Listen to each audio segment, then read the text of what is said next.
बिस्मिल्लाहिर्रहमानिर्रहीम, अस्सलाम वालेकुम। मैं हूं आपका होस्ट चौधरी इरफान ज़ीर, आपको स्पोर्ट्स जोन में वेलकम कहता हूं। नाज़रीन, जैसे ईद की छुट्टियों के बाद तमाम जितनी भी एक्टिविटीज़ है रिज्यूम हो चुकी हैं, इसी तरह स्पोर्ट्स की भी एक्टिविटी हम देख रहे हैं कि रिज्यूम हो चुकी है। डिस्कशन में के लिए मौजूद है हमारे साथ स्टूडियो में ज़ार बाजवा। अस्सलाम वालेकुम ज़ार भाई। वालेकुम सलाम। ईद मुबारक और छुट्टियाँ ठीक गुजरी आपकी? जी ठीक ठाक, ईद मुबारक आपको भी। बहुत शुक्रिया जी। गुजरी, आपकी कैसी गुजरी? बिल्कुल, अल्लाह का शुक्र जी, अल्हम्दुलिल्लाह। ज़ार भाई, जिस तरह हमने डिस्कशन की, काफ़ी कुछ डिस्कस करने का हुआ है और वुमेन मैचेस भी स्टार्ट होने को हैं और पाकिस्तान और न्यूजीलैंड की सीरीज़ भी स्टार्ट होने को है।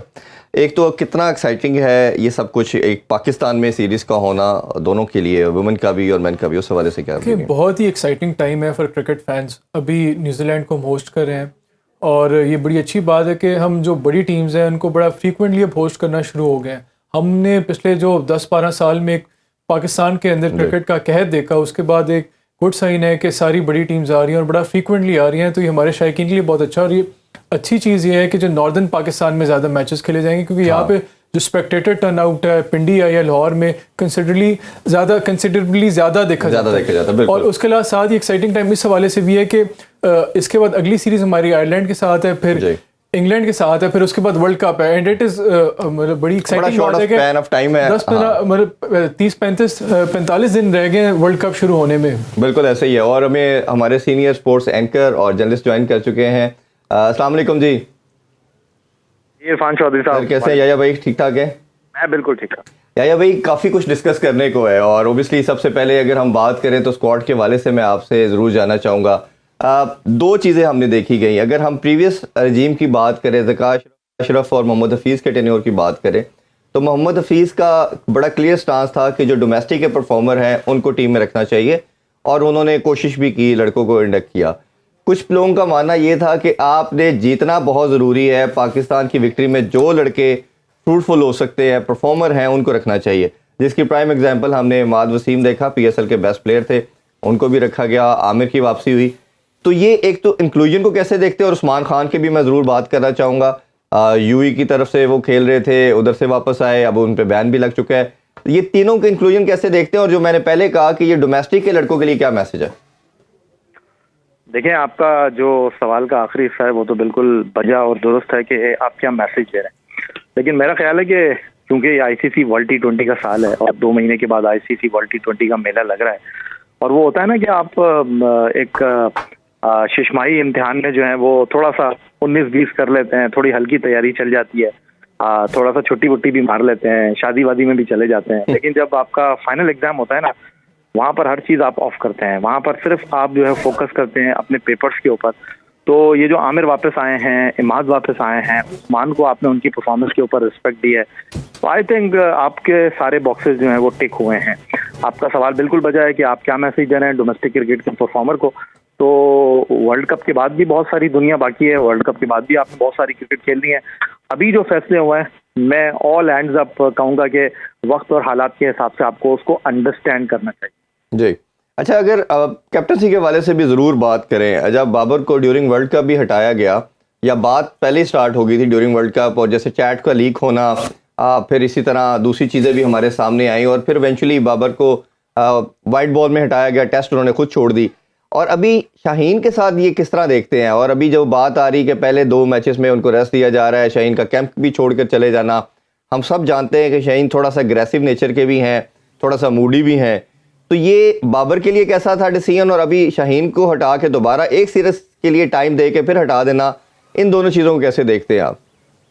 एक चीज़ आपने मेंशन नहीं की कि उनके कंधे के ऊपर शाहिद आफरीदी का हाथ है, जो कि उनके ससुर भी हैं और पाकिस्तान क्रिकेट की एक कदावर शख्सियत भी है। तो एग्रेशन तो आएगी। आपने शाहिद आफरीदी का अगर करियर देखा हो तो आपको बहुत सारी चीज़ें देखने को मिलेंगी, और आज भी आप जब उन चीज़ों को पढ़ेंगे, जानने की कोशिश करेंगे, तो आपको लगेगा कि यार ये आप ब्रेकिंग न्यूज़, सनसनीखेज खबरें देख रहे हैं। तो जो कुछ हुआ, अगर आप बिल्कुल एक being a human being in चीज़ों को देखें तो बिल्कुल भी शाहीन आफरीदी के लिए that's not good. But cricket board का फैसला है, क्रिकेट बोर्ड ने जो बेहतर समझा उन्होंने वो फैसला किया। और आपको याद होगा वहाब रियाज, आप शायद प्रेस कॉन्फ्रेंस में थे भी, उन्होंने कहा कि हमने बाबर को इसलिए कप्तान बनाया है कि उनके पास एक्सपीरियंस है। तो ठीक है, आपने बाबर को कप्तान बना दिया है। शाहीन आफरीदी का गुस्सा अपनी जगह, शाहीन आफरीदी के ख्यालात, जज्बात अपनी तरफ। लेकिन देखें, क्रिकेट बोर्ड का सवाबदीदी इख्तियार है कि वो किसको कप्तान रखता है और किसको वो कप्तान नहीं रखता। ये क्रिकेट बोर्ड का सवाबदीदी इख्तियार है। बट वो सब थोड़ा बहुत तो चलता है। लेकिन जहां तक आपने बात की कि पहले 2 मैचों में नहीं खेलेंगे शाहीन आफरीदी, देखें शाहीन आफरीदी खुद भी नहीं खेलना चाहते पहले 2 मैचों में, और उसकी बुनियादी वजह यह है कि आपने काकुल में जो ट्रेनिंग कैंप में पार्टिसिपेट किया वहां पर आपने क्रिकेट नहीं खेली, और वहां पर आपने सिर्फ जो है वो फिजिकल ट्रेनिंग के ऊपर फोकस किया। तो अब ये वर्ल्ड कप का साल है, आपने 12 T20 मैचों के बाद डायरेक्ट वर्ल्ड कप में एंटर होना है। तो शाहीन आफरीदी ने बिल्कुल ठीक किया कि वो पहले 2 मैच नहीं खेलना चाहते, और शायद टीम मैनेजमेंट भी उनको सारे मैच खिलाने की हक में नहीं थी। तो शाहीन आफरीदी जो है वो पहले 2 मैच नहीं खेलेंगे, बाकी शायद मेरा ख्याल है मैच खेलेंगे। अच्छा, यही अभी मैं थोड़ा सा ये जानना चाह रहा था कि बेशक आपने कैप्टेंसी चेंज करनी थी, लेकिन उसको बेहतर तरीके से हैंडल या मैनेज नहीं किया जा सकता कि अगर शाहीन को पहले बुला के बताया जाता, उससे काउंसल किया जाता कि ये एक चीज़ है जो एक टीम के लिए ज़रूरी है, मुल्क के लिए ज़रूरी है, रादर देन कि उसको किसी और चैनल से इन्फॉर्म किया जाए और उसको डार्क में रखा जाए। देखें दोस्त, बात दरअसल ये पाकिस्तान क्रिकेट है, और सिर्फ पाकिस्तान क्रिकेट नहीं, दुनिया में ही ऐसी होता है। जिसको आप सर पर बिठाते हैं, फिर जब सर से उतारते हैं तो उतार देते हैं। बाबर आजम को भी चौधरी ज़का अशरफ ने स्टेट कहा था कि जी आपकी परफॉर्मेंस ठीक नहीं है वाइट बॉल क्रिकेट में, तो हम चाहते हैं कि आप रेड बॉल क्रिकेट में पाकिस्तान को ऐसे कैप्टन लीड करें, हम वाइट बॉल क्रिकेट में कुछ और सोचना चाहते हैं। और उन्होंने फैसला जो है वर्ल्ड कप से 8-9 महीने पहले किया था, उनके पास एक ठोस वजह थी। लेकिन फिर आपको पता है कि पाकिस्तान में चीज़ें जो है वो क्विकली चेंज होती हैं। अगर तो ये क्रिकेट बोर्ड नहीं होता, पिछला क्रिकेट बोर्ड होता, तो शायद वो अपनी उस फैसले को बैक करते। लेकिन जो नतीजा आ गया न्यूजीलैंड में, अगर आप उसकी बुनियाद बना रहे हैं या फिर आप PSL को बुनियाद बना रहे हैं, तो वो तो फिर मैं कहूँगा कि फिर आप नहीं में फिर आपको क्रिकेट का ही नहीं पता। लेकिन जिस तरह वो चेंज हुए हैं, कुछ फैसले होते हैं पॉपुलर डिसीजन, तो आप इसको कप्तानी का एक पॉपुलर डिसीजन कहें कि आपने एक गेंद पर ही छक्का मार दिया। तो याया भाई, इसमें 2 चीज़ें हैं। एक तो ये है कि जिस तरह आपने पॉपुलर डिसीजन लोगों को खुश करने के लिए अगर आपको लगता है तो किया गया, वो कैसे देखते हैं। और दूसरी चीज़ ये है कि आपका एक कैप्टन को, मेरा मानना ये है कि फेयर रन देना चाहिए। जैसे एक वर्ल्ड कप से वर्ल्ड कप के दरमियान का स्पैन, सरफराज के बाद बाबर को ऑलमोस्ट 4 साल का स्पैन पूरा मिला, और इस मीनवाइल उन्होंने ऑलमोस्ट PSL को भी इंक्लूड कर दे तो 9 इवेंट्स खेले, 9 में भी कोई भी विक्ट्री नहीं पाकिस्तान को दिलवा सके। तो आपके ख्याल में ये फिर भी जस्टिफाइड है, यही एक ऑप्शन हमारे पास थी, या आपको लगता है कि आप जैसे शाहीन की ट्राई करने लगे थे और साथ ही उन्होंने डिसीजन चेंज कर लिया, ये ठीक डिसीजन है? नहीं, वो आपने सुना होगा ना कि जैसे ही आपने सर मुंडाया ओले पड़ने लगे, तो बस वो कुछ शहर के लोग भी जालिम थे, खुद को भी कुछ मारने का शौक था। अभी न्यूजीलैंड की सीरीज के मामला तय हुए नहीं थे कि PSL में लाहौर कलंदर की टीम जो है वो तीसरे सीजन में बड़ा ख़राब खेली, और अचानक जो है वो इस तमाम सूरत हाल पर जो है वो लोगों ने तनकीद करना शुरू कर दी। और एक बात की राय ये भी थी कि जी शाहीन आफरीदी आपके मेन फास्ट बॉलर हैं, वर्ल्ड कप से पहले आपको 12 T20 मैच खेलने हैं, फिर वर्ल्ड कप में भी एक कठिन और मुश्किल मरहले से आपको गुजरना है, तो क्या शाहीन आफरीदी ये सारे मैच खेलेंगे? तो सवाल ये है कि अगर आप ये अब सोच रहे थे तो आपको पहले भी सोचना चाहिए था। तो अब ये सारी चीज़ें मौजूद हैं, और अगर आपको याद हो तो पैट कमिंस जो कि ऑस्ट्रेलिया के कैप्टन है, वो भी तो फास्ट बॉलर है। लेकिन बात दरअसल ये है कि जो चीज़ें आपने करनी होती हैं वो करनी होती हैं। बाबर आजम की आपने बात की, बाबर आजम की अहलियत सलाहियत के ऊपर ना किसी को शक था ना है, उनकी कप्तानी के मामला अपनी जगह पर मौजूद हैं। अब उनको ये गोल्डन अपॉर्चुनिटी मिली है, उनको बॉक्सेस को टिक करना पड़ेगा, उनको साबित करना पड़ेगा, उनको बताना पड़ेगा कि जो हो गया वो माजी था, और ये उनके लिए बेहतरीन मौका है। मैं ये नहीं कह रहा कि आप वर्ल्ड कप जीत जाएं, अगर वो उस टीम को फाइनल तक भी ले गए तो आई थिंक बहुत कुछ बेहतर हो सकता है। अच्छा, ये भी आपके तो बड़े करीबी सोर्सेज हैं टीम के करीब, क्या आपके ख्याल में इस डिसीजन से कोई टीम का मोरल है या जो टीम स्पिरिट है वो उस पर भी कोई असर पड़ा है? देखें तो ये भाई मैं अगर ऐड कर दूं इजहार भाई के क्वेश्चन में कि एशिया कप और वर्ल्ड कप में मेरे सोर्सेज के मुताबिक काफ़ी फूट पड़ भी चुकी थी, कुछ ग्रुपिंग भी हुई थी, तो इस लिहाज से दोनों चीज़ों को कैसे देखते हैं आप? देखें दोस्त, बात दरअसल ये है, जो फूट है, ग्रुप बंदी है, ये सारी चीज़ें डिपेंड करती हैं क्रिकेट बोर्ड और खिलाड़ियों के रिलेशन के ऊपर। क्रिकेट बोर्ड और खिलाड़ियों के जो कह लें कि वजन कितना है। तो इस वक्त आपका क्रिकेट बोर्ड जो है वो तगड़ा है, और क्रिकेट बोर्ड को जिस तरह मोहसिन रजा नकवी साहब डील कर रहे हैं, हैंडल कर रहे हैं, और अगर मैं ये कहूँ कि उन्होंने मुकम्मल तौर पर अपने पंजे गाड़े हुए हैं, उनको हर चीज़ का बहुत अच्छी तरीके से अंदाज़ा है, हालांकि वो इस चीज़ में नए हैं। बाबर आजम को उन्होंने कप्तान बनाया है, पॉपुलर डिसीजन किया है, उन्होंने जनाब वहाब रियाज को सिलेक्शन कमेटी में रखा, चीफ सिलेक्टर नहीं बनाया, बड़ा कहते हैं कि एहतियात से खेले। फिर उसके बाद अब उन्होंने सीनियर मैनेजर की हैसियत से वहाब रियाज को डग आउट में भेज दिया है, टीम के साथ भी एसोसिएट कर दिया है। तो क्रिकेट बोर्ड जो है वो अपने कार्ड बहुत अच्छे खेल अच्छा, रहा है। मैं यही क्वेश्चन आपसे नेक्स्ट करने लगा था, आपने खुद ही जिक्र छेड़ दिया वहाब रियाज का। जब मोहम्मद हफीज़ को मल्टीपल डेजिग्नेशन दिए गए तो हमने बहुत बात की कि नहीं होने चाहिए। इससे पहले पास्ट में हमारे पास प्रेसिडेंट मौजूद है मिसबाहुल हक का, उनको जब दिए गए तब भी हमने बहुत आवाज़ उठाई कि एक प्लेयर को या कोई भी बंदे को, फ़र्द वाहिद को इतने ज़्यादा आप जब अथॉरिटी दे देंगे, पावर दे देंगे, तो वो अब्यूज़ ऑफ पावर ज़रूर यूज़ करेगा। अभी आप ये कैसे देखते हैं कि वहाब रियाज को चीफ सेलेक्टर तो नहीं बनाया गया, बट वो सेंटर वाली चेयर पे बैठते हैं, तमाम चीज़ों में मल्टीपल आप देखेंगे, आप उनके अख्तियारात भी उन्हीं के पास है। सब जानते हैं मोहसिन नकवी के बहुत करीबी वो दोस्त भी हैं। और इसी तरह हम देख रहे हैं कि अब सीनियर मैनेजर के होते हुए ये सीनियर मैनेजर का रोल क्या होगा, ये सारे मामलात को आप कैसे देखते हैं? नहीं, मैं आपको यही कह रहा था ना, अगर क्रिकेट बोर्ड मजबूत है तो कितने भी ग्रुप हों टीम के अंदर वो पेनिट्रेट कर नहीं सकेंगे, वो कुछ कर नहीं सकेंगे। आपके सामने पिछला क्रिकेट बोर्ड है जिन्होंने बाबर आजम को कप्तानी से हटाया, और आपको याद होगा खिलाड़ी कहते थे कि हमारी बाबर आजम रेड लाइन है और सोचना भी मत, लेकिन उन्होंने हटाया, उन्होंने मोहम्मद हफीज़ को पावर दी, और उसके बाद आपने देखा कि हफीज़ ने जो है बाबर आजम को नंबर 3 पर भी खिला दिया, हालांकि वो नंबर 1 से नीचे नहीं आना चाहते थे। तो मौजूदा क्रिकेट बोर्ड को भी आप इसी तनाजुर में देखें, आपने भले से जो है वो जोरे बाजू के ऊपर शाहीन आफरीदी को कप्तानी से हटाया है, बट इस वक्त क्रिकेट बोर्ड जो है आपको स्ट्रॉन्ग दिखाई दे रहा है। जब क्रिकेट बोर्ड स्ट्रॉन्ग होगा तो फिर डेफिनेटली खिलाड़ी जो है ना वो फिर अपनी बारी का इंतजार करेंगे। तो बारी वो कैसे लेंगे? वो अच्छी परफॉर्मेंस से लेंगे। और इस वक्त जो खिलाड़ी के ऊपर खिलाड़ी लगा हुआ है वो भी खिलाड़ियों के लिए एक टफ कंपटीशन होगा। शाहीन आफरीदी आपने जिस तरह कहा कि नाराज दिखाई दे रहे हैं, आपने मोहम्मद आमिर को वापस लाकर जो है उनके ऊपर प्रेशर रख दिया है। फिर बाबर आजम और रिजवान अपनी जगह मौजूद हैं, उस्मान खान को आप लेकर आए हैं, साइम अयूब मौजूद हैं। फिर उसके बाद शाहीन आफरीदी के अलावा अगर मैं बात करता हूं तो अभी आपको यही नहीं पता कि शादाब खेलेंगे नहीं खेलेंगे, हालांकि वो चैंपियन कैप्टन है, इसलिए कि इमाद वसीम वापस आए हैं। इमाद वसीम नया बॉल करेंगे नहीं करेंगे, यहाँ पर भी कंपटीशन है, क्योंकि साइम अयूब ने भी अब नया बॉल डालना शुरू कर दिया है। तो हर जगह कंपटीशन है। और पाकिस्तान सुपर लीग के जो बेस्ट बॉलर हैं उसामा मीर, उनकी प्लेइंग 11 में तो जगह मुझे बनती हुई दिखाई दे ही नहीं रही है। तो इतने सारे जब कंपटीशन होंगे तो खिलाड़ियों को अपनी पड़ी होगी। तो ये पाकिस्तान क्रिकेट के लिए बड़ी अच्छी बात है ना, खिलाड़ी जब अपनी जगह के लिए फाइट करेंगे, परफॉर्म करेंगे तो टीम जीतेगी। बिल्कुल ऐसे ही है। अच्छा यार भाई, अभी छोटा सा ब्रेक लेते हैं, ब्रेक से वापस आके जो अपकमिंग सीरीज आ रही है पाकिस्तान न्यूजीलैंड की बात करेंगे। Stay with us. Welcome back in sports on. हम बात कर रहे थे पाकिस्तान वर्सेस न्यूजीलैंड सीरीज के हवाले से। इधर भाई अगर सीरीज के हवाले से हम बात करें तो ऑब्वियसली एक बड़ा हेल्दी कंपटीशन भी है, जहां हमने ऑड्स की बात की कि आपके कुछ डोमेस्टिक के लड़के नहीं शामिल किए गए, बट वो लड़के ऐड किए गए जो याया भाई भी कह रहे थे पॉपुलर डिसीजन के हवाले से बात करें। बाबर को कैप्टन होना चाहिए, पॉपुलर डिसीजन है। आमिर को खेलना चाहिए, मात को खेलना चाहिए। उस्मान खान ने आउटस्टैंडिंग परफॉर्मेंस दी। अब 2-3 मैं सिनेरियो आपसे डिस्कस करना चाह रहा हूँ।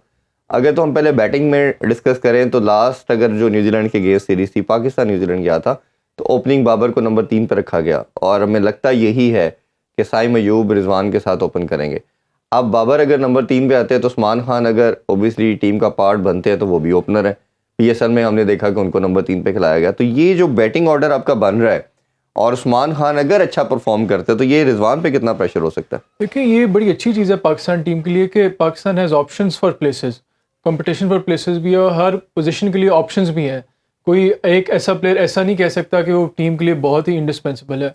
मैं वैसे प्रिडिक्ट कर रहा हूँ कि शायद साइम और बाबर ओपन करें, क्योंकि जिस तरह की से उनकी परफॉर्मेंस पेशावर ज़ालमी के लिए रही, तो साइम अयूब एक ऐसा ज़बरदस्त किस्म का स्टार्ट देते हैं जिससे ना सिर्फ अपनी तो उनकी परफॉर्मेंस अच्छी होती है, अगर वो क्लिक कर जाएँ तो जो उनके साथ बैट्समैन होता है उसकी परफॉर्मेंस भी हमने देखी है कि बहुत बेहतर जाती है, क्योंकि काफ़ी हद तक वो स्कोरिंग प्रेशर अपने दूसरे पार्टनर से उठा लेते हैं। तो हमने देखा कि जो बाबर और साइम की पार्टनरशिप थी पेशावर ज़ालमी के लिए वो बहुत ही आउटस्टैंडिंग रही।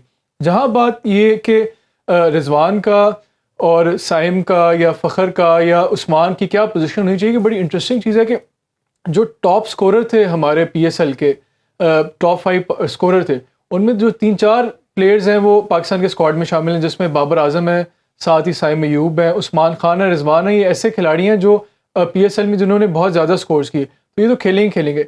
मेरे ख्याल में थोड़ा सा जो हम अप्रोच डिफरेंट कर सकते हैं कि जिस तरह कई टीम्स ये करती हैं कि एक लेफ्ट राइट का कॉम्बिनेशन मेंटेन करती हैं, जिस तरह हमारे पास फ़खर जमान भी हैं, गो के वो आउट ऑफ फॉर्म है लेकिन हमें पता है कि मैच विनर है। तो आप अगर आई वुड रिकमेंड कि आप वैसे तो बहुत ही इंटरेस्टिंग बैटिंग लाइनअप होगा पाकिस्तान का जो पहला मैच है। मेरे ख्याल में जो मैं प्रिडिक्ट कर रहा हूँ, एक तो साइम और बाबर ओपन करेंगे। उनके साथ 1 डाउन आप रिजवान को लेके आ सकते हैं, 2 डाउन 1 डाउन 2 डाउन, फिर उसके बाद आपके पास ऑप्शन उस्मान की है या रिजवान की है, ये आपस में 1 डाउन या 2 डाउन ये आ सकते हैं। उसके बाद फिर आपके पास फ़खर भी एज आप मिडिल ऑर्डर में यूज़ कर सकते हो या 1 डाउन पोजीशन भी यूज़ कर सकते हो, वो डिपेंड करता है उनकी फॉर्म कैसी है जी। फिर लो डाउन दी ऑर्डर फिर आपके पास इफ्तिखार की ऑप्शन है, फिर शादाब है आपके पास लो डाउन दी ऑर्डर, फिर उसके बाद आपके पास इमाद भी आ गया है। तो ऑप्शन तो है आपके पास, तो ये डिपेंड करता है कि आप कॉम्बिनेशन कौन सा आप बैक करते हो। नहीं, अब 2 प्रॉब्लम इसमें आ रहा है ना, एक तो खिलाना किसको है और दूसरा ये आपके पास प्रॉब्लम, मेरा मानना ये है कि कुछ आपको यंगस्टर भी देखना चाहिए, तो उसमें भी आप 2 ओपिनियन आ जाते हैं। हाँ, अब उसमें ये है कि आपने जब आपकी एक तो वर्ल्ड कप करीब है, आप चाहेंगे कि अपने 11-12 उन लड़कों को मैक्सिमम चांस दिया जाए। दूसरी तरफ बोर्ड का मानना ये है, अगर आपने भी press conference I am sure सुनी होगी, वहाब रियाज ने बात की कि रोटेशन पॉलिसी पे हम चलेंगे, किसी को बर्डनाइज नहीं करेंगे। अगर आप रोटेशन पॉलिसी पे आते हैं, जिस तरह शाहीन को बिठाया जा रहा है, इवन तो उन्होंने ये भी कह दिया एक जर्नलिस्ट के जो क्वेश्चन के आंसर में कि बाबर को भी अगर हमें बिठाना पड़ा रोटेशन पॉलिसी में तो उसको हम बिठाएंगे। और शायद एक रीज़न ये भी है कि वो सीनियर मैनेजर के तौर पे टीम के साथ ट्रैवल कर रहे हैं और वो शायद मोस्ट ऑफ द जो आपकी थिंग्स हैं he will be controlling all the things. आपको क्या लगता है कि ये आपका जो एक सेटल कम्बिनेशन, जो बाबर की सक्सेस अगर देखी जाए ओडीए में, तो उनका स्टेट ऑफ माइंड ये होता था एक फिक्स जो है, जिस लड़कों का स्क्वाड आपका 11-12 का उसी के साथ चलते थे और उसी ने आपको नंबर 1 भी एक दफ़ा बनाया लास्ट ईयर। और दूसरा ये है कि रोटेशन पॉलिसी जो इंग्लैंड करता है, ऑस्ट्रेलिया करता है, आप किसको बेहतर समझते हैं? देखिए, इसमें ना प्लेयर खुद कैसे महसूस करे ये बहुत इंपॉर्टेंट है। जिस तरह हमने देखा कि जैम्पा ने अपनी आईपीएल का जो था उसको कट शॉर्ट करके रेस्ट लिया, क्योंकि वो समझ रहा था कि वो ज़्यादा फटीग्ड हो गया और उसको और वो वर्ल्ड कप की प्रिपरेशन उसकी इफेक्ट हो रही है। तो इस पे डिपेंड ये करता है कि जो आपका प्लेयर है उसका क्या माइंडसेट है। और थोड़ा कहीं ना कहीं पाकिस्तान क्रिकेट टीम में या स्क्वाड में हम देखते हैं कि एक थोड़ी बहुत लेवल ऑफ अनसर्टेनिटी या इनसिक्योरिटी पाई जाती है। अगर वो ड्रॉप किए जाए हमारे खिलाड़ी, वो समझते हैं कि उनकी जो पोजीशन है वो थ्रेटेंड है, और होनी भी समझना भी चाहिए। अगर कोई आप किसी प्लेयर को ड्रॉप करते हैं या कोई यंगस्टर को मौका देते हैं और वो बहुत ही अच्छी परफॉर्मेंस देता है, तो इस तरह थ्रेटन तो फील होते ही हैं थोड़ा थोड़ा। लेकिन ये एक तो प्लेयर्स से डिपेंड करता है वो कैसा फील करता है। बाज़ का कुछ प्लेयर्स ऐसे होते हैं जो उनका एक विनिंग मोमेंटम है या जो फॉर्म है उसको वो नहीं चाहते कि डिस्टर्ब हो, और अगर रेस्ट करने से उनकी डिस्ट्रप्शन होती है उसकी फॉर्म में, तो वो प्रेफर करते हैं वो खेलते नहीं, क्योंकि डेफिनेटली जो इंटरनेशनल मैच पे या लाइव मैच के वो खेलने का जो फॉर्म है वो आपको प्रैक्टिस सेशन में तो नहीं आपको मिल सकती। और दूसरी एक ये एंगल भी है, कोई प्लेयर अगर फटीग्ड फील कर रहा है तो वो नेचुरली चाहेगा कि मैं अगर कोई इतना इंपॉर्टेंट मैच नहीं तो मैं थोड़ा रेस्ट कर लूँ।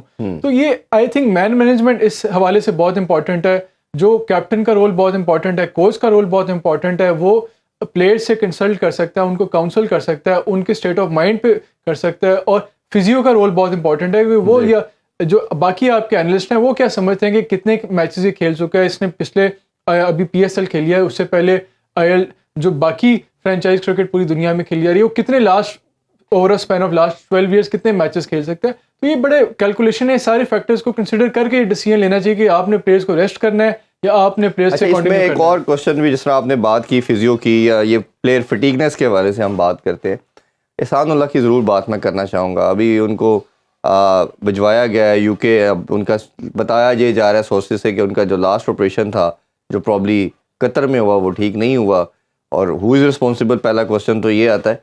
अब बोर्ड और अली तरीन मिल के जो मुल्तान सुल्तान के ऑनर है वो अब स्ट्रगल कर रहे हैं, और बोर्ड ने ये कहा कि हम अब सारे तमाम जितने भी एक्सपेंसेस आएंगे हम बेयर करेंगे। तो पहले कौन कर रहा था, क्यों किया गया, गलत कैसे हुआ?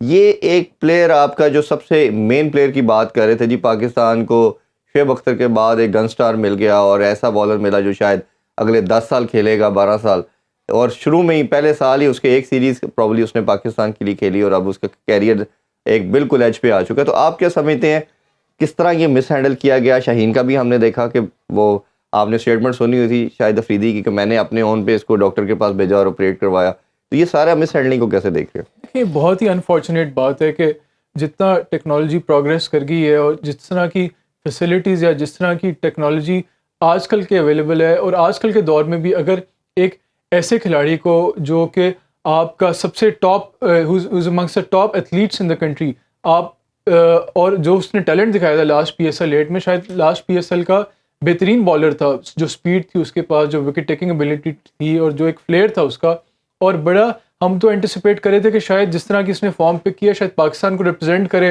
वर्ल्ड कप जो आ रहा है एशिया कप में, लेकिन जो मिस हैंडलिंग की गई है दैट इज़ अनफॉर्चुनेट। लेकिन आई एम श्योर जो हमारा बोर्ड है उससे लेसन्स लर्न करेगा और इंश्योर करेगा, जो मेजर्स ऐसे लेगा कि आइंदा से ऐसा किसी भी खिलाड़ी का जो एक तो इसका स्पोर्टिंग एंगल तो है, एक ह्यूमन एंगल भी है। देखें कि एक ऐसा एथलीट जिसने इतनी मेहनत की और जब वो he was on at the cusp of, जब वो ऑलमोस्ट उस लेवल तक पहुंच गया था कि वो पाकिस्तान को के लिए एक बड़ा खिलाड़ी बन सके, उस स्टेज पे आगे एक अनफॉर्चुनेट इंसिडेंट हुआ और उसकी अनफॉर्चुनेट हैंडलिंग की गई। तो इससे they need to go back to the drawing board और असेस करेंगे कहाँ हमसे गलती हुई। जो हमारा जो स्टाफ है, कोचिंग स्टाफ है या फिजियो का डिपार्टमेंट है या डॉक्टर्स हैं, उनके एनालिसिस होना चाहिए कि उनमें से कौन ऐसे बंदे थे जिन्होंने एक ऐसी गलत एनालिसिस किया या गलत डायग्नोसिस किया जिस वजह से ना सिर्फ पाकिस्तान क्रिकेट को नुकसान हुआ और इस खिलाड़ी को बहुत मेरा ख्याल है सबसे इम्पोर्टेंट वाइटल और इंटीग्रल पार्ट जो है वो आपकी जैसे नेशनल हाई परफॉर्मेंस सेंटर है, जिसे नेशनल अकेडमी भी बोला जाता है, उसके अंदर ऐसे फिजियो या ट्रेनर ज़रूर होने चाहिए जो सारा लुक आफ्टर करें।